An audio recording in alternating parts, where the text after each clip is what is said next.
Olá, olá, muito bom dia para você, meu querido e minha querida, ouvinte internauta da Rádio Fema, você que está ligadinho e ligadinha na melhor estação, na 106.3, na emissora que é feita para você. Eu, Eli Rodrigues, estou chegando, eu já estava com saudades. A gente está retomando hoje o programa Faculdades em Foco, que é esse momento especial de a gente falar sobre a busca pelo conhecimento, a construção do saber e, claro, evidenciar as ferramentas que possibilitem a aplicação desse saber e do conhecimento. Agradeço aqui a nossa querida primeira entrevistada dessa temporada, vamos dizer assim, do Faculdades em Foco, que é a Renata Lukravka Kowalczuk. Acertei.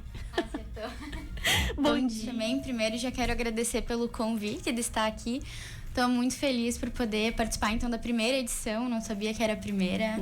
Ainda mais especial, né? A primeira de muitas que virão ao longo de 2025, meu amigo e minha amiga. Se você entrou no carro agora. E aí, eu e a Renata, que a gente vai bater um papo bem legal sobre um estudo que ela fez na área da adoção internacional de grupos de irmãos e também o estudo dos direitos da criança e do adolescente. A Renata é recém-formada do curso de Direito das Faculdades FEMA, mas é ela quem vai se apresentar, porque aqui, né, a gente quer muito saber um pouquinho da tua história, Renata. Então, me chamo Renata, sou natural aqui de Santa Rosa, mas até os 4 anos e meio eu morei em São Luís Gonzaga. Mas quase não lembro nada, né, dessa fase, então me considero uma santarrosense mesmo. Opa! Vim morar pra cá também quando nasceu a minha irmã, então. E nós somos entre 5 na família. Eu, meu pai, minha irmã e a nossa cachorrinha. Olha aí. Sim, que é parte também, né? Então, estudei aqui no ensino médio, eu fiz no IF, então também sou técnica em edificações, apesar de que atualmente não exerço. E depois, então, vim estudar na FEMA, o curso de Direito, que desde pequenininha era meu sonho. Então, sempre quis estudar a área do Direito? Sim, sempre. Na verdade, até é bem engraçada a história de como eu decidi estudar Direito. Assisti um filme, assisti Legalmente Loira e decidi, não, agora eu quero. Nem loira sou. Mas aí mas foi uma inspiração, né? Sim, então foi. Daí eu decidi que eu queria também estudar Direito e fui caminhando então para isso e depois escolhi a FEMA para seguir esse caminho. Que maravilha. E aqui na FEMA, então, né? Que ano tu entrou? De que foi turma? 2020, né? Sou da 28ª turma. Então foi bem ali no ano da pandemia que eu entrei. Pegou, sim, assim, aquela situação difícil, né? Pra muita gente, mas também muito enriquecedora, né? Também. Sim, também, com certeza. A FEMA tinha uma estrutura muito boa pra gente poder continuar estudando ainda durante a pandemia. Foi um susto, sem dúvida. A gente esperava, agora é faculdade, vamos estudar de noite. E quando viu, a gente teve que ficar em casa, né? Frustrou um pouco, né? Mas também a FEMA conseguiu superar nossas expectativas nesse sentido, né? Muito bem organizado e foi uma vivência diferente, mas que com certeza foi importante para o resultado final. Então, maravilha. Eu comecei a faculdade em 2020. A gente teve umas 2 ou 3 semanas de aula e já fomos para online. Então, houve uma mudança bem grande do como a gente começou a adaptação, depois teve que fazer uma nova adaptação, mas ao longo dos 5 anos estudei bastante. Então, sempre fui muito focada, assim, no sentido de estudos, me cobrei sempre bastante desde pequena, então foi algo que eu continuei fazendo na faculdade. Mas também foi um momento de conhecer pessoas novas, formar amizades, com a própria equipe da FEMA, que é uma equipe muito acolhedora, né? Eu sempre digo que é uma família mesmo, a gente forma uma família. E ao longo dos 5 anos também tive a oportunidade de participar do DICEIO, que é o Diretório Acadêmico da FEMA, que foi uma experiência muito legal. Sem dúvida marcou minha trajetória acadêmica. Fiquei por 3 anos, né? Participei de 3 semanas acadêmicas, então foi muito legal. Também ajuda a gente enfim, ter senso de liderança, de trabalho em equipe, que é muito importante. E, enfim, muito estudo, muita dedicação e também, ao lado, ao mesmo tempo, diversão e amizades. Então foi uma trajetória muito boa que eu vou guardar sempre com muito carinho. E os desafios, a gente fala muito assim, né? Mas não é uma caminhada fácil, por mais que seja prazerosa, e a gente também tem a responsabilidade de torná-la, né? De ver esse lado prazeroso, mas também é um caminho árduo, né? Sim. Tu poderia também citar os desafios, alguns deles, né? Sim, com certeza.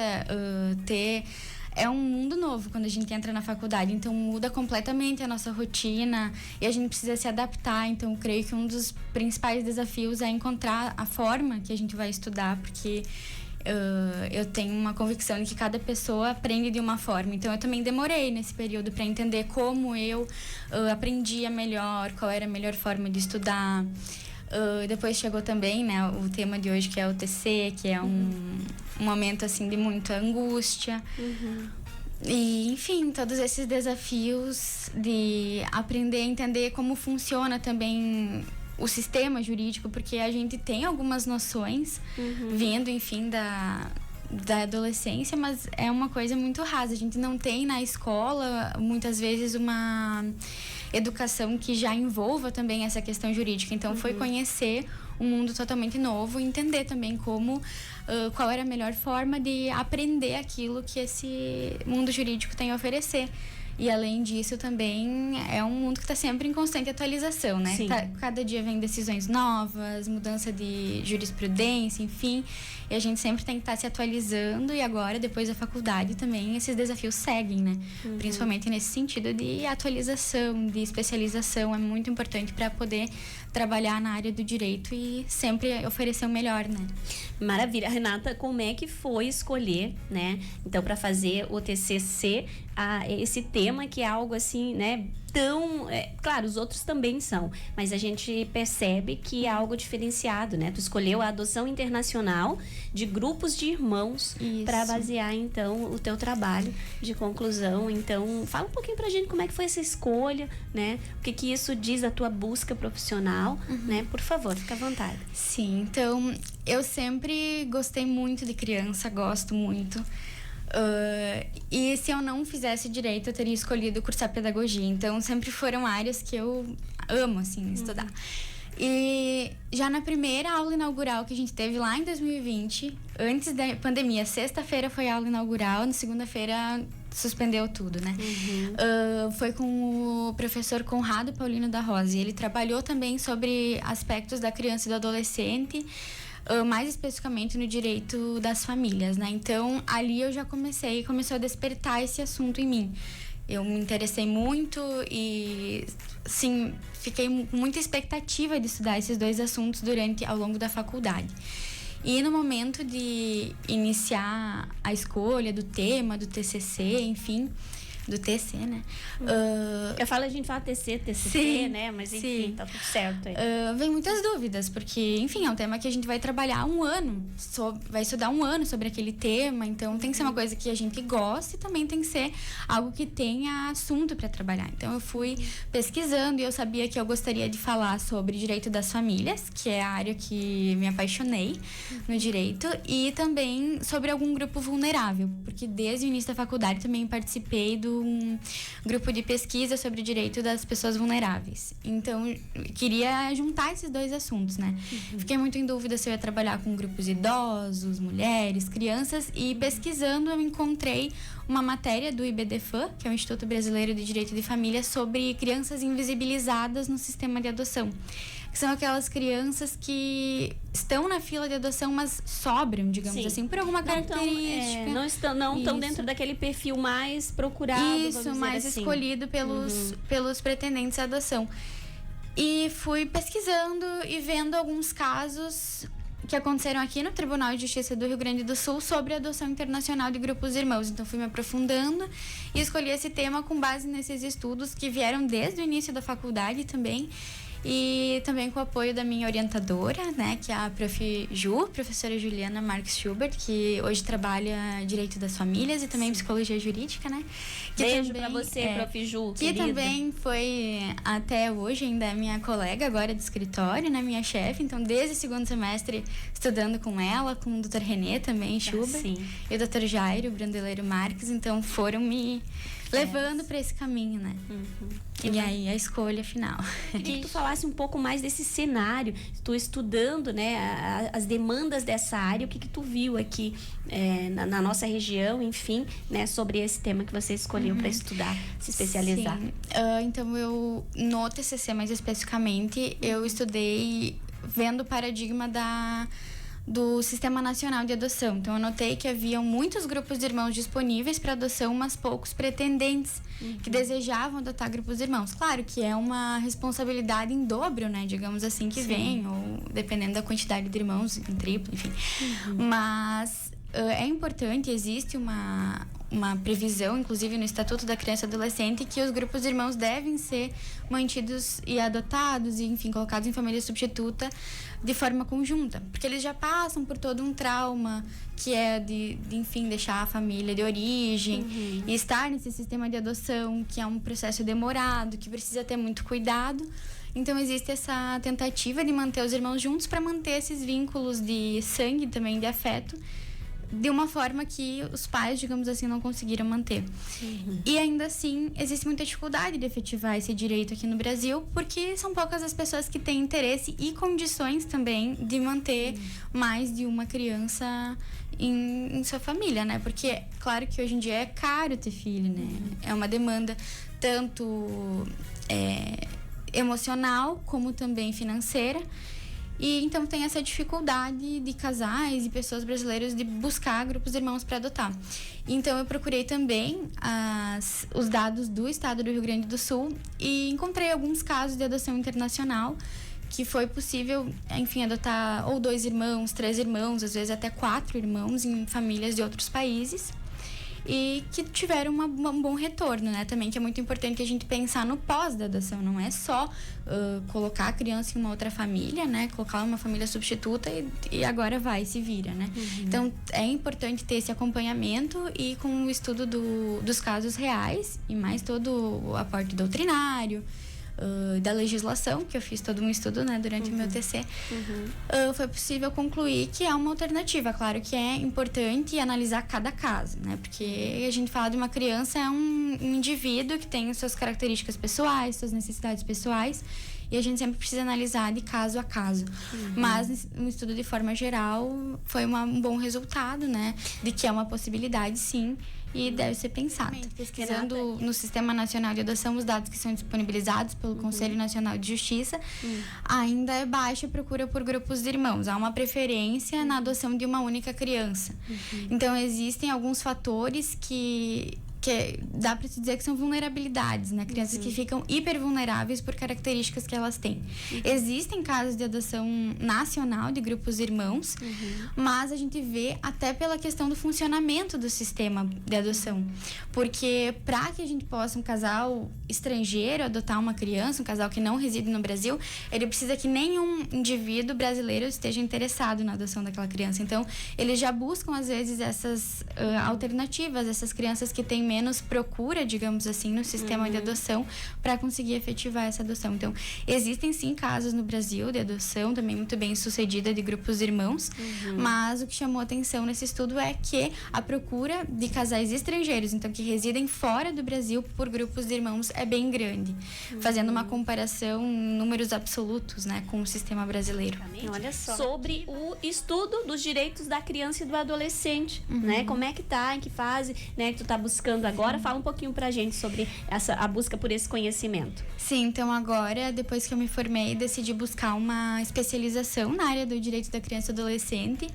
Primeiramente porque é um tema muito importante, é o futuro da nossa sociedade, né? Então a gente precisa zelar pelos direitos das crianças e do adolescente, ter esse cuidado e entender porque nós no Brasil somos regidos pelo princípio do superior interesse da criança e adolescente. Então a gente sempre precisa colocar a criança e o adolescente em um patamar de proteção especial, né? Da proteção integral também.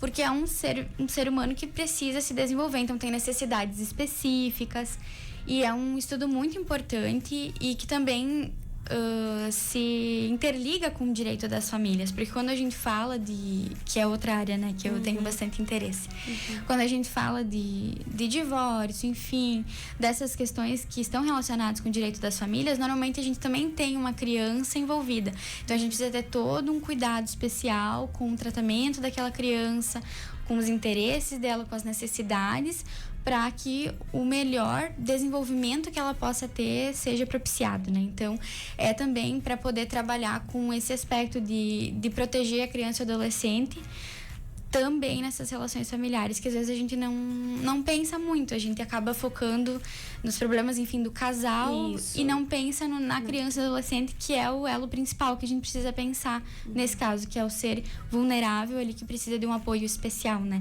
Então, e é impactado de uma forma diferente. Claro, né? Com certeza. Também, hoje o termo se fala parentalidade, é isso? E mais novo te chamou a atenção, né? Sim. E tu gostaria de compartilhar com as pessoas? Sim, então, desde o ECA de 1990, então, houve uma mudança no paradigma de como a sociedade deve tratar as crianças. Então, hoje a gente vê elas como sujeitos de direitos. E não mais como um objeto, né, que pertence à família, e sim como sujeitos que têm suas necessidades, seus direitos especiais, específicos, para que a gente possa promover um desenvolvimento saudável daquele ser humano que depois vai ser o adulto na sociedade, né? Então, por isso que é muito importante ter esse cuidado especial. E no sentido de novidades, sempre a legislação vem se atualizando nesse sentido, de cada vez mais buscar uma proteção maior para a criança e para o adolescente. E também existem essas questões que sempre vão surgindo. Agora também um novo tema no direito das famílias, que recentemente houve uma decisão de guarda compartilhada para um trisal também, que é uma nova forma de família, né? Olha só. Então sempre tem essas atualizações que são mudanças da sociedade como um todo, também na estrutura das famílias, né? Hoje em dia a gente não tem mais só uma família pai, mãe, filhos. Existem várias configurações e para cada uma delas pode existir uma criança que vai ter suas necessidades especiais. Então a legislação, as políticas públicas sempre têm vindo nesse sentido de cada vez amparar maior gama de crianças, né, que tem essas necessidades.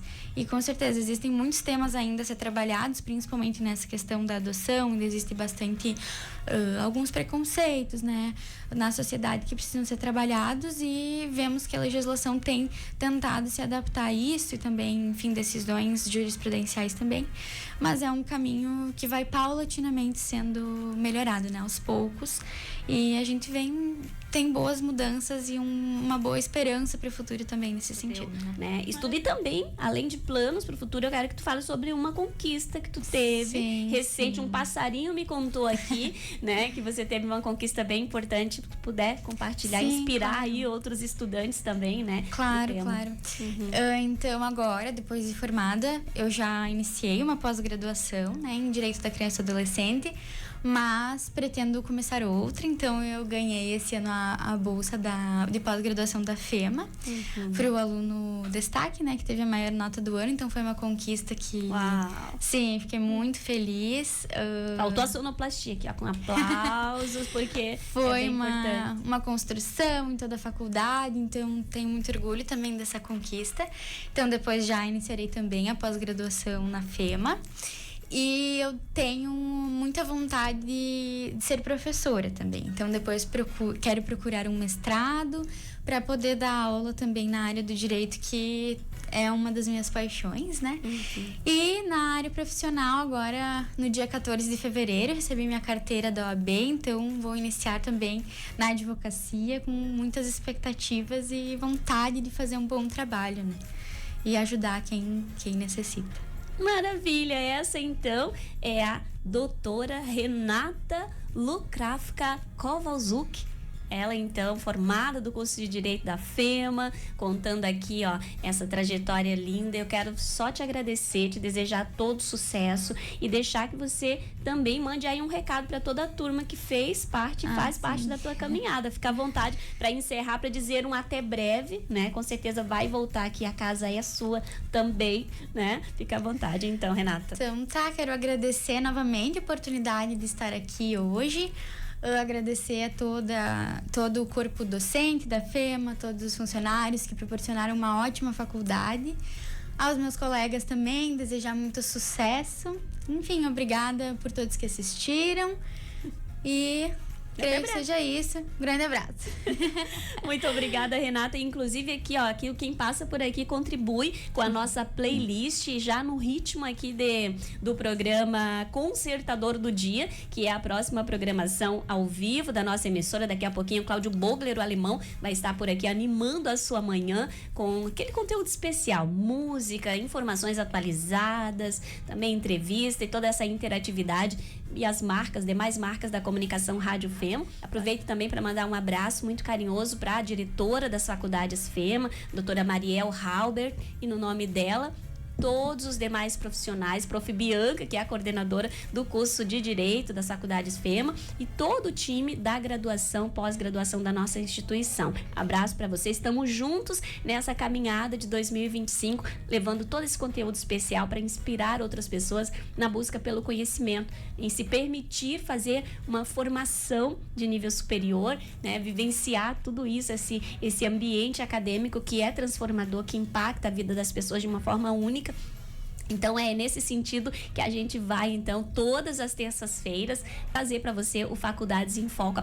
Beijo, então vou mandar um tchauzinho aqui para as redes sociais. Renata, beijo para você aí, continua com a gente.